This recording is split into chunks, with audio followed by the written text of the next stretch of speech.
How to fix Notes Future not showing on Instagram in less than 50 seconds. Yes guys, in less than 50 seconds I'm gonna show you how to fix this problem. First thing you wanna do is open the settings on your phone and then go to the apps manager, open the apps and then go to Instagram, scroll until you find it. When you find it, you have to click on it like this. Now on this page, all what you wanna do is open the permissions page and then make sure to enable all those options right here. After that, go back, click on the data usage, make sure that all the data are enabled like this.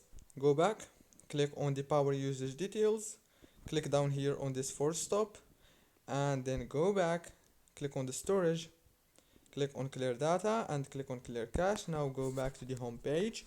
And now last thing you want to do is update your Instagram from the Play Store or the App Store if you have iOS. It's very easy and simple, just search for it and click on update. Don't forget to like and subscribe. Thank you very much for watching the video.